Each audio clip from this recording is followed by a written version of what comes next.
Mitt navn er Christian Winther Simonsen, og jeg har studert bachelor i anvendt datateknologi og studerer for tiden nå universell utforming av IKT.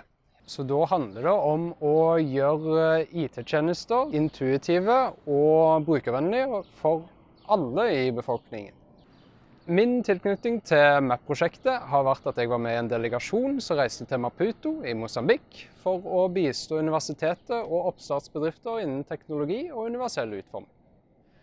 Måten jeg kom med på prosjektet var ved Anthony, som er vår prosjektleder for MAP-prosjektet, som ønsket å ha noen med universell utforming-bakgrunn og oppstartserfaring til å kunne reise ned og bistå der nede. Måten vi arbeidet på i Maputo var at vi ble vist rundt omkring både lokalbefolkningen, men også oppstartsbedriftene som universitetet hadde vært med å hjelpe. Det som vi gjorde helt spesifikt var å sette oss ned med oppstartsbedriftene og se på deres oppstartsplaner, både når det kommer til økonomi og hvilken teknologi de brukte, men også hvordan de kunne bruke kunnskap som vi satt på en bedre og mer effektiv måte. Faglig sett så tror jeg det jeg kjente mest på var å komme i mer kontakt med de personene som drar best nytte av universell utforming.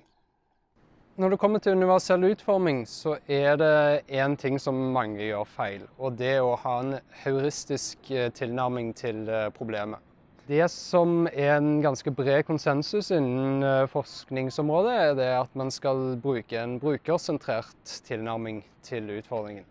Det vil altså si at man skal ikke tro at man selv vet best, men å prøve å inkludere brukerne i utviklingen og se deres utfordringer og problemer med måten de interagerer med systemene. Det å kunne møte med folk som har nedsatte funksjonsevner i en så stor grad som vi gjorde der nede, var veldig lærerikt, både for å vite hvordan de interagerer med systemene, og hvordan vi kan gjøre en best mulig jobb. Det var veldig relevant, for spesielt i Maputo så var det veldig synlig at det var veldig mye problemer, både når det kommer til fysiske og psykiske nedsetninger.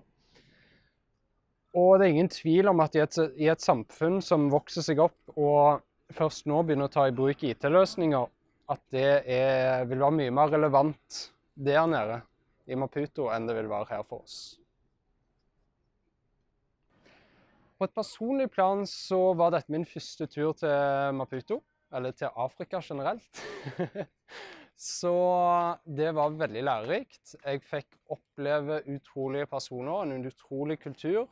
Maten er helt fantastisk.